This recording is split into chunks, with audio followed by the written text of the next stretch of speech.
Thank you for the introduction. So maybe I think it's always interesting to know how such projects started, why we're interested in questions like that. So maybe a little first to my background. My name is Cornelia. I'm a PhD student at the statistics department of LMU. And I'm basically a statistician by training. I loved it. The moment I walked into my first statistics lecture, I thought, well, okay, that's what I'm going to do for the next 10 years. And turns out I'm doing that for 8 years already. PhD is still ongoing for two more. So I guess we'll go to those 10 years in the end. Okay, so what is statistics? Statistics is basically, the science of analyzing data, getting knowledge out of data, testing hypotheses, I don't know, estimating parameters, knowing what is the effect of something and so on.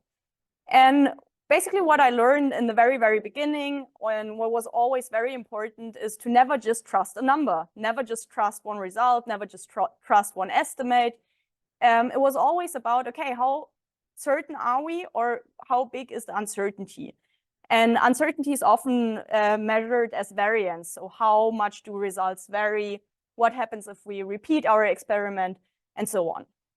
And all that very strongly relates to the term of uncertainty. And basically, label variation can also be understood as label uncertainty. What it is in detail, I will show you in my slides, but that's so far to the background. And yeah, uncertainty is in general my PhD topic. My first project was more on general types of uncertainty. And then I made a computer linguist, Barbara Planck, maybe some of you know her. She's a professor at the LMU, and she was like, hey, we have big problems when we work with language, because language is so ambiguous. It is so context dependent. There are so many ways to understand different things. Yeah, and that's why we somehow merged those two topics, uncertainty and natural language processing, or in this case, natural language inference, and came to this project. It's called More Labels or Cases, Assessing Label Variation in Natural Language Inference, and I will explain you all those terms and what we mean with that step by step during the presentation. First, I'm going to introduce all that, or give you even a more specific introduction to this project, present you our model, and then the results that we had. And in the end, I will conclude. Okay, so what is label variation, or what is label uncertainty? Basically, in machine learning or in supervised machine learning, oftentimes it works like that. You want to build a model that predicts something, and you learn or you train the model based on data that has labels. You have your data and you have your labels.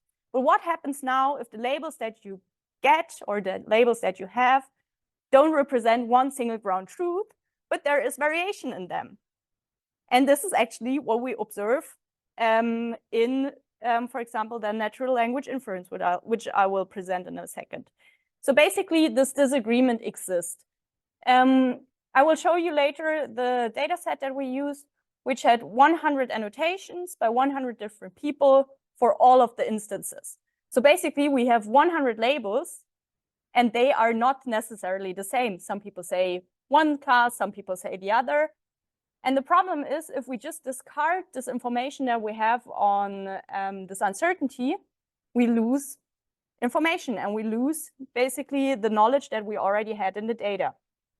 So majority voting, what is exactly that? So majority voting is if we ask 100 people and 60 say class A, we just say, okay, class A it is.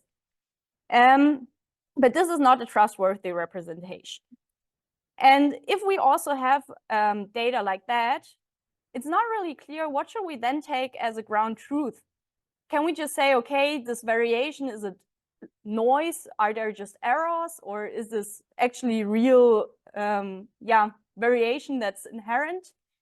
And those are questions. It's not easy to disentangle those cases. So it's not really not trivial to acquire this ground truth label. Okay, so all those problems basically show us that it's very important for us to understand this data generating process. Basically, this is the process of how do we get our labels? What happens when people disagree? And what is this confusion that happens in our data process?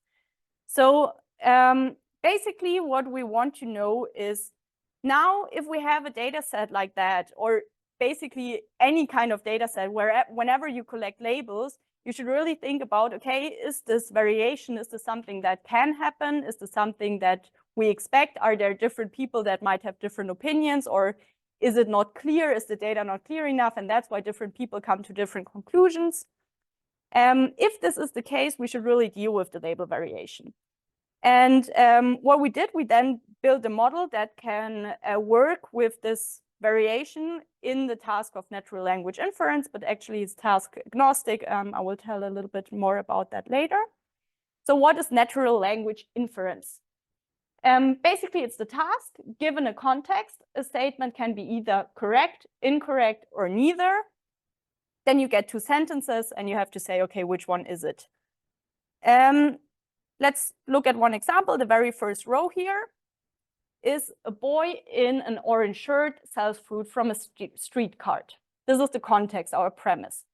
Then our statement or our hypothesis is a boy is a street vendor. And now what you see here are the votes those 100 people gave. So 90 people said this is entailing, so this is definitely correct. 10 people said it's neutral, so it's neither correct nor incorrect, and no one said it's incorrect. Which kind of makes sense, because if someone sells something on the street, he's a vendor. That's totally fine. I also agree with that. We also have some other examples for the incorrect, so for the contradiction and for the neutral case. Maybe I think since half an hour is quite a long time, so we have time to really understand this task and go through all the examples. I think it's also always nice to see what it's about. So the next sentence, the second one, is a woman wearing a red hat and a black coat. Then the statement is the woman is asleep. Well, given the context, this is neither correct nor incorrect, because she can be sleeping in her coat or she can be awake in her coat. We don't know based on the context. So this is a neutral case, with some people saying, well, maybe you're rather not asleep. And the last sentence here, people walk amongst a traffic jam in a crowded city. The cars are zooming past the people. And here, 82 people say this is a contradiction. 15 in the middle say neutral, and only 3 say this is correct. Because obviously, if there is a traffic jam, the cars are usually not driving fast, and they are definitely not zooming past the people. I would say all those examples are things where you might think, well, let's just take the majority vote, we're totally fine here. And I agree for those examples, that those are quite clear examples, very little variation, not much context dependency, not much ambiguity. However, that's not always the case. We also have examples like this. A girl holds onto a rope above the water. A girl is swimming. And now what we observe is very interesting. 5 people say entailment, so very little people say this is definitely correct. 54 people say this is neither correct nor incorrect. And 41 say, well, this is a contradiction, this is an incorrect statement. Which kind of makes sense, because if she holds above, like a rope above the water, she cannot be swimming in the water, somehow I'd argue. But most people still say neutral. So if we take the majority vote here, this might be a little problematic for our model. Okay, so what we observe here is that in a task like natural language inference, which is basically just a 3-way classification, we observe that just having one single ground truth label is not that trivial. It's definitely not easy if we just ask some people. And also, taking the majority vote might not necessarily be the most clear case, because many times people say neutral if they are unsure. They just say, oh, I don't know what to do with the sentence. Or also if the sentences are complicated or weird or something, people tend to choose neutral. However, if we just take the majority vote, this is basically the stamp you put on that. And we want to kind of improve the situation that we have, because we have access to the data, we have access to many examples like that, and we can actually harness this. We can use all of the information that we have. Okay, so I hope you by now kind of have a feeling why we should care about that. So whenever we do, for example, classification tasks, we have this multiple annotations per instance, and we're interested in better understanding the ground truth in the end. So what is the label that we should really pick for an instance? And this also works for all kind of tasks, because actually what I'm presenting to you is more like an explorative task that uses the labels. And with labels, I mean really this distribution here that you can see. So for now, let's forget about the statements. For now, just forget what is the data behind. We're really just interested in what is this confusion that we can see? What is this variation that we see in the labels? So it makes it basically model agnostic and task agnostic, I'd say. Okay, so our idea and our goal is we want to understand this. I say data generating process because that's the term that we use in statistics, but you can just think about it as we want to understand how do we get the data? What happens when the people annotate such examples? What should we, what can we understand about that? And what we then propose is to model this. And basically what we're modeling is two different things, or basically we're assuming we're having two different things. We have the votes on the one hand side, and we assume there is some ground truth, some latent ground truth behind that, which we don't know, because the only thing that we can see are the labels and what we observe, what the annotators give us. So we assume this ground truth exists. This is our prior. Spoilering, it's going to be a Bayesian approach. Who of you have heard of Bayesian methods so far? Okay. For all of you that have never heard of Bayesian modeling or Bayesian methods, Thomas Bayes was a great scientist, probably died in the, I don't know, 700s or something. And he proposed basically a very simple equation that says, if you observe prior information, you have some prior information on something that's happening, your probabilities will change, because then you have some knowledge that influences what you're going to do. A simple example might be, I don't know, you want to roll a dice. You know you have a red dice and a green dice, and you know the red one is crooked. Someone, I don't know, filed some side off, and it usually always turns on the side 6, because the people want to use this dice for playing Mensch ärger dich nicht. I don't know the English term for that. Okay, now if you know you're taking this red crooked dice that always or more likely rolls the 6. Obviously, your probabilities are a little off, and you should include this knowledge. And this is what we're doing here as well. We're assuming we have this prior knowledge on this latent ground truth class, which turns out, well, actually we don't. So we do some other statistical tricks how to gain the knowledge and how to actually find that out. But still, as a model for your mind, that's totally fine. Okay, so assume this variable z, this one, presents our latent ground truth that we want to know in the end. What we have is we observe our y. Okay, so for all of you where the last statistics class was longer ago than 2 years, just a quick reminder, those variables or those letters are basically just, letters that we use to represent something. Y is this, just the votes. So imagine every y is just this collection of numbers. How many annotations did we get for each of the classes? So for example, 1y is 90, 10, 0. And our z, our latent variable, is one class. It can be either entailment, contradiction, or neutral. Okay. So what we have is we have those votes, because we observed that we got our training data, we have the multiple votes available. We assume our annotators choose or they annotate and they vote differently based on what's the ground truth.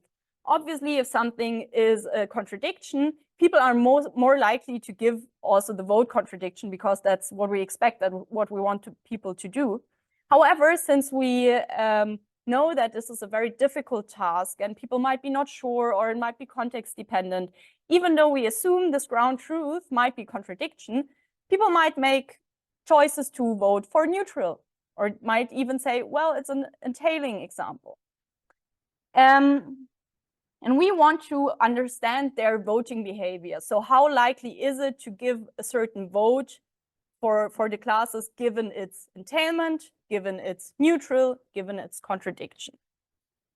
And after we estimate that, we actually get specific numbers. So maybe they're also interesting to look at that.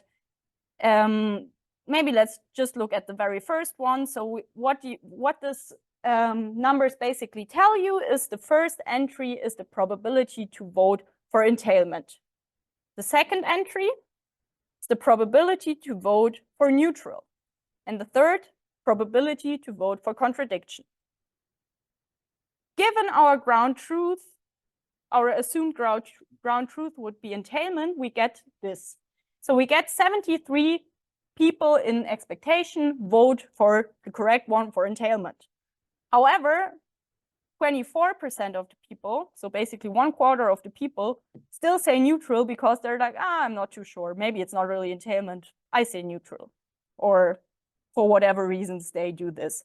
And even 3% of the people say contradiction, which is not really expected, but it can happen. People can maybe just understand things differently or have something other in mind than all the others.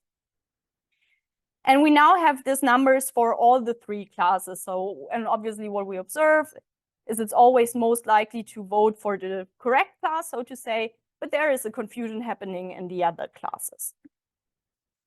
Okay, so this, like so far we can say, well, we don't really care about that. But what's really interesting now is the Bayes rule. This is really this Bayesian model that we use. And it's actually the very simple equation that you might still remember from your statistics class. It is here, or maybe let's go here back to the likelihood. We have this y given z, so votes given latent truth. And now we can switch that around. And now we get the probability of what is our latent ground truth, what is this variable, given our voting behavior. And this is much more interesting because we only observe this y. So we can then, only based on the votes that we observe, give a statement, well, what do we actually think is the most likely class? And if you look at this formula for those of you who, who still kind of know what this Bayes formula and stuff was all about, it's really simple: prior times likelihood divided by the evidence. So whenever you do Bayesian modeling, this is the most simplest case for the Bayes formula. This is really exactly the thing that you learn in Statistics 101. However, if it would be that easy, I would probably not be here talking to you about this model, but in a Statistics 101 class and explaining it. So it's a little more complicated. Since we don't get these numbers directly, we first have to estimate them. We use an expectation maximization algorithm. Has any one of you heard of that already? Okay, quite some people, that's nice. It's basically a method that's often used in statistics in exactly this case. You assume you have different classes and you want to estimate parameters for each of the classes, but you don't know to which class do the instances belong to. So you need to estimate two things. What are the parameters that we're interested in? So in our case, this weird Greek letters that I can explain later to you. And what are these classes? So entailment, neutral, contradiction. And what you basically do, you start with just a random initialization, something that kind of makes a little more sense than just random guessing, because that helps you to get your results even quicker. So we initialize it in a smart way, I'd say, which is not that smart because we just say, okay, all the three classes have the same probability, so 1/3 for neutral, entailment, contradiction. Okay, and then also for the other parameters, we do some nice statistical tricks and choose the distributions that work best, but it's actually not too important which they are. Because if your algorithm converges, you will get to the right results either way. Okay, so we start with some results, some first number. And then we go back and forth between estimating our class membership and then estimating those parameters, back and forth, until we have a result that's stable. And this result is, I go back, is basically what we're interested in. This is those numbers that we get in the end. And this is also this posterior probability. So what's the posterior? What is the probability of having a ground truth entailment given this exact Bode distribution? Okay.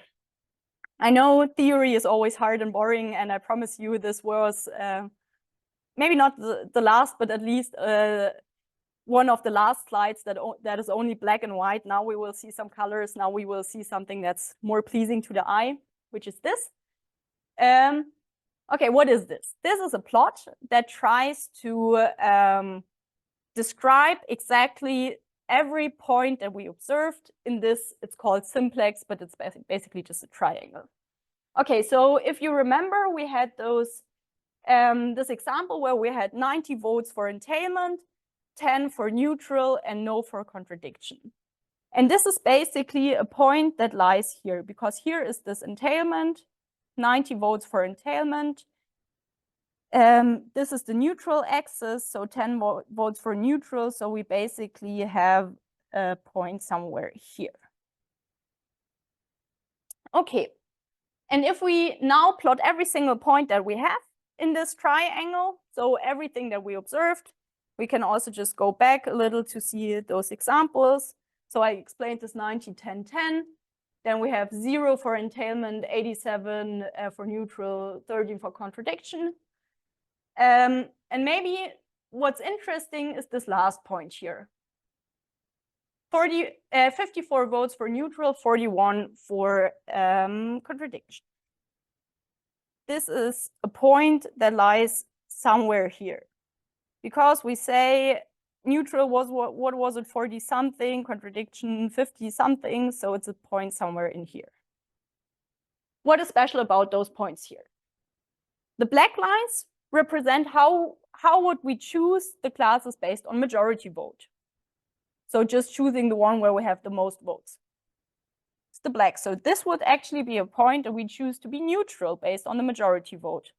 However, our model, the results of our models are those red lines. Our model says, actually, the data that I saw makes it way more likely that this is a ground truth contradiction than a ground truth neutral.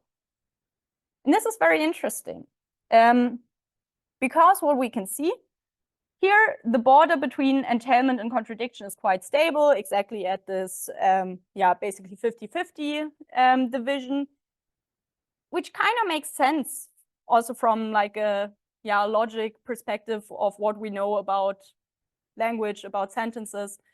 Contradiction and entailment are really two classes at the very far from each other. And this neutral is really somewhere in the middle. So if we have more votes for contradiction than for entailment, we actually expect that to be a contradiction. And this neutral class has a very special role because it includes real neutral examples, but also examples that the people were not too sure, and all the other reasons why you would vote for neutral, which is not even though it's not a real neutral. Okay. So basically what we could see, we explored that in this example of natural language inference, we observe a lot of spread because we see many points that lie somewhere in the middle of the simplex and not in the very corners, because corner points were 100 votes for one of the classes. And we can observe also that maybe here in the top, it's very blue. So it means we have very many points there. So many examples that are somehow confusing have quite some votes for neutral. And this actually also shows us, or what the data tells us, is that neutral is not a very strong signal. If you have a lot of neutral votes, you don't really know what to do with them, right? And yeah, that was quite nice to see. But obviously, results like that, or especially data like that, is very rare. Like, when do you really have 100 votes for, in this case, 1,500 observations? I mean, that's tons of labeling effort. I mean, usually you have to pay people to do the labeling, or you have to, whatever, have some machines that give you labels or something. It's always related to some effort, either time effort, cost effort, or both. And so we were interested, is it possible to understand a task like this, to explore the borders, to explore what are those latent truth classes that we assume to be with less data? And the question then is, should we get more labels or should we get more cases? So more labels means, should we really ask 100 people for all of the sentences? More cases means, should we maybe ask less people, but give them more and more sentences? What is necessary for our model to learn that? And what we basically did then is a small, like I'd say, simulation study. Well, yeah, it is a simulation study. We did bootstrapping. Has any one of you heard about bootstrapping before? Yeah, less people. It's basically a resampling technique. It's, you take the data that you have, in our case, this 1,500 sentences with the 100 annotations each, and we just pick one, we write down which one we picked, throw it back in our pool of data, and we just repeat that often enough. And this actually helps us to not bias our results. Because if we take some of the examples, we change the pool that we had initially, and we don't want to do that. As statisticians, we want to be like as neutral as possible. We don't want to change the basically the setting that we had in the beginning. So whenever we pick a sample, we just write it down and we put it back. And we did that.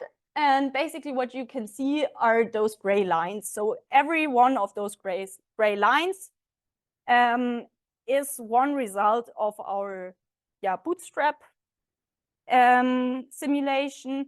And we exactly calculated this red border for our new sample. And what you can see here is we take J is the number of labels, so 5 labels. For N is the number of samples for 50 instances each. So we have basically 50 of those sentences and 5 annotators giving us their labels.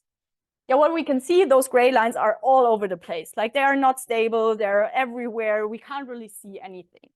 However, if we take the average, like the mean result, we get this blue line. And the red line is the red line from previously, is basically the one that we get when we use the full data. And the question is now, how do we come as close as possible to this red line with a limited budget, basically, annotation budget? I know it's a little small, but you can see it here below. It tells you the number of total annotations. So basically 5 times 50 are 250 annotations in total, so 0.25K. Okay, and what we can see, if we go down, so if we just increase the number of cases, the number of sentences, we see those gray lines are still all over the place. They are everywhere. However, maybe let's go here. If we go to the right here, so we increase the number of labels, we see that our gray lines, they start to converge to the result that we saw with the full data. So it stabilizes much more quickly, which is actually what we want to know. We are interested in, okay, what can we get out of this data? What can we learn from the information that we have as quickly as possible? So as quickly stabilizing, coming closer to the, I'd say the true line. And what's also very interesting, if we, for example, compare this plot to the one below, is we don't really see a big result anymore, right? I would say visually they are quite similar. The gray lines are like this and like this. And the amazing thing is we have like double or let's say it like this, here is only half the annotation budget as here, and we're already stable. So we really do not need that many instances. We really do not. Also, I would argue we really don't need 100. I'd say 50 are already very, very fine for this result. And this is also one of our main conclusions. So if we are interested in analyzing this label uncertainty, if we really want to know what is like this ground truth behind that, what can we do there? We should really put some annotation effort in getting more of the labels, because that's kind of a no-brainer that you need to observe this label variation, the label uncertainty, to be able to measure it and be able to quantify, grasp it. Okay, so that was one of the conclusions, basically. The last one, unfortunately, I already told it. But then just as a small reminder, what we did is we observed majority voting just discards the information. We don't want to do that. We want to use the labels that we have. So what we do is we then recover this data generating process. So what is this annotation behavior of the people via our Bayesian model? And then we see that our results stabilize more quickly for many labels for less instances than for some labels for many instances. And this knowledge and variation is needed. Okay, so this was a quite nice project. It was kind of explorative, maybe not what you are used to. There were no, basically no quantification, how much more accurate are we than the baseline or whatever, because this is basically one of our main messages, is when you have this label variation, maybe just taking the majority vote and comparing against some benchmarks is not what you're really interested in, because you're optimizing your model to really ignore this variation that you have in the data. And depending on your application, that might not be the best thing. And we also have some future ideas what to do with this work is to maybe do like an active learning, it's called, approach. It's really this question, which labels should we acquire next if you have like a limited budget, you want to annotate some, maybe you have like some little examples that are annotated already now. And the big question is, okay, what should you annotate next? And here the problem is usually what you do is you try to reduce the uncertainty of your model. However, if your model has basically two uncertainty inputs, one is, well, it might not have seen enough data, but the other is the data that it has seen is uncertain. It's quite difficult how to balance those two and how to get, like, what should you reduce first and what next. So basically you can imagine which path should we go. Should we first go down, then right? Should we first go right, then down? Should we do a zigzag? Where should we start? Where should we stop? What is enough? That's a quite interesting question, because that answers you how to use your annotation budget in the most efficient way. And then obviously, since many of those tasks are like in the end really interested in predicting something, in having like a true predictive model, like a real machine learning application, is how can we use our method to really incorporate that and maybe improve the models? Because what was observed already now is that if you go away from the majority vote and just use the plain old, basically label counts that we observed, instead of saying this is definitely an entailment, you can say it's 90% entailment, 10% neutral. That already helps. And we assume that our method can even help even more, because it condenses the information that we have in the full data set into the labels themselves. And our idea is that this will then in the end help to improve the model in total. Yeah, because you, instead of throwing away information, you condense all the information that you have for all of the instances. We did some experiments on that, but obviously it's very hard to evaluate, because we're not interested necessarily in the majority vote accuracy. So we first need to find a way how to properly evaluate that. And there are many, many more things to do. And if you're interested in this or yeah, even more, I can very much recommend you to check out our GitHub repo where we have the data online, the code online, how to do that. The work was recently accepted into the EACL workshop on underspecified and implicit language. And by the way, this is my LinkedIn. I'm looking for an internship. So if you know something, feel free to reach out. And thanks for your attention. And I'm happy to take any questions.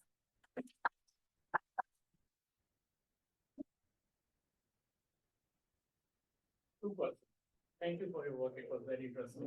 This is something that is important for a lot of people, a lot of domains, you know. So one thing is, you know, if you can go back to slide 9, probably. Yeah. So many labels for few instances and few labels for many instances. So it appears that, you know, if we have many labels for few instances, we are optimizing or we are modeling the people who are annotating. You know, so there are like 5 people, we say, okay, you know, get them to do more labels, you know, this is what, from what I understand. So we are, you know, so we reduce the uncertainty of a person, of a view, that they have a view of certain things, whether it is entailment. Instead, you know, once we have few labels or, you know, once we have many instances of more people, then probably we can model, you know, what that actually means. So this is my, you know, like, it appears that maybe we are, you know, reducing the uncertainty of the people who are annotating instead of the data. I'm not sure whether I maybe misheard that, but in my opinion, I'd say that this many labels for few instances actually reduces the human individual uncertainty, because we're not only asking 5 people, but for example, we're asking 50 people. So many labels, so we ask 50 people for 10 instances, and here we ask 10 people for 50 instances. So this is basically, but you exactly found the right way. So if we ask too little people, we're just modeling them, and maybe we have the real randomness and some real errors, and we're not able to grasp this like true confusion. And is it an example? For example, maybe what was very interesting, unfortunately, I don't have the interactive version here, but spot like a point over here, I think it's this one. So it's one that's directly between contradiction and entailment. Was the example of a black and white dog running through shallow water as a premise, and there are 2 dogs as a hypothesis. So is it one dog that is partly black and partly white, or is it one fully black dog and one fully white dog that are running through shallow water? And there are people that actually have, like, everyone has like a visual image in their head. Is it like one dog or is it 2 dogs running?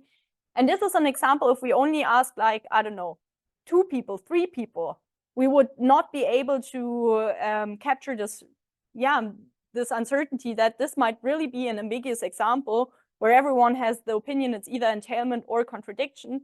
But if we see maybe 20 people and 20, we can see, okay, this is actually the signal in the data. This is real, true ambiguity that we observe.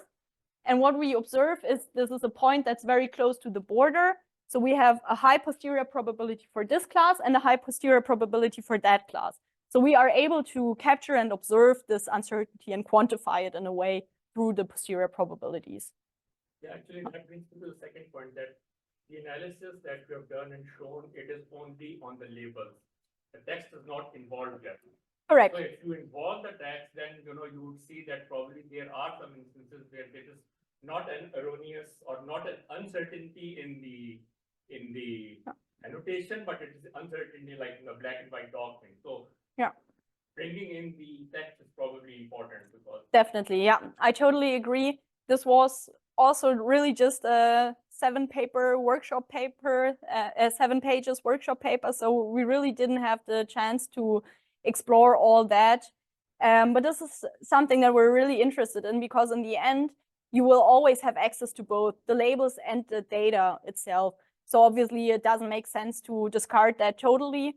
And this was really meant as an explorative first step of what is natural language inference, what is the task, how is the confusion, what is happening here, and to really showcase just taking the majority and just taking one label might not be enough.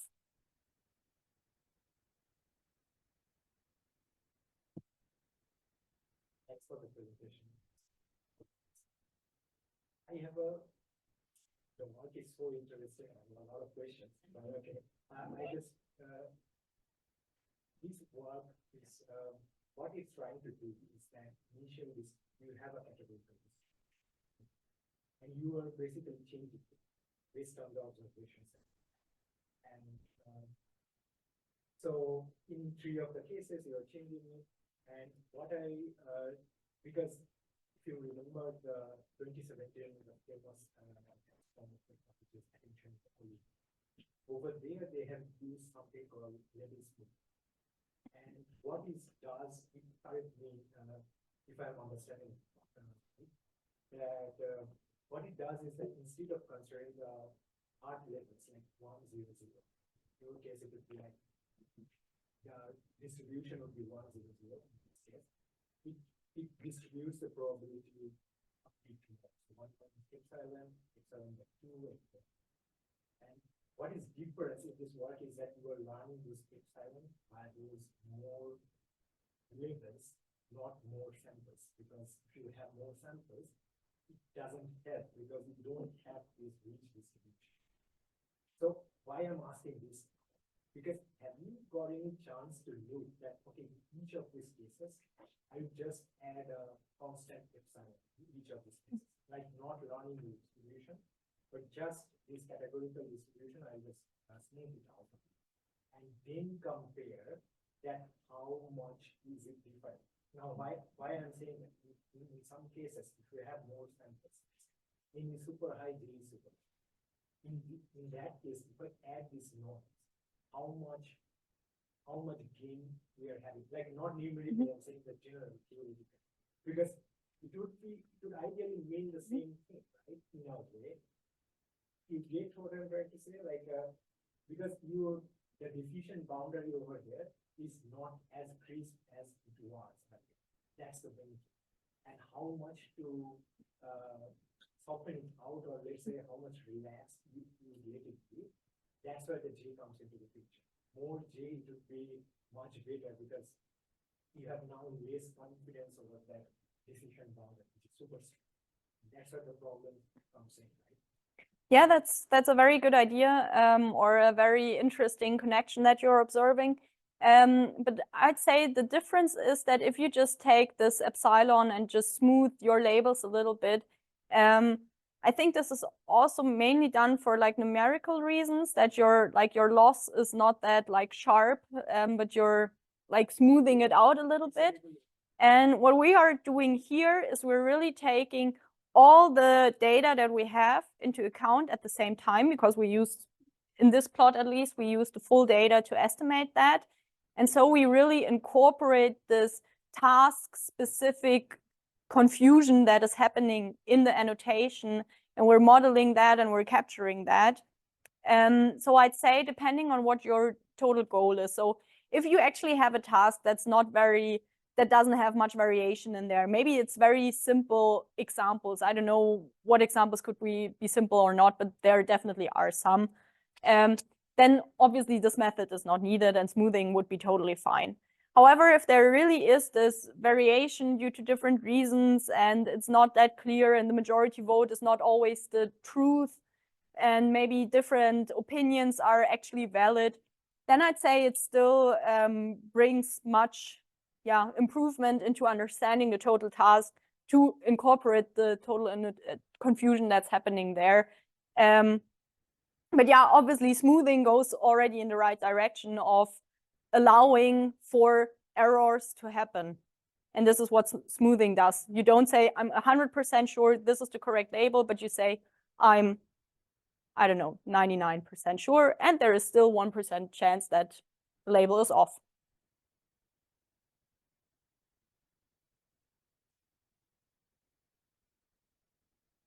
Then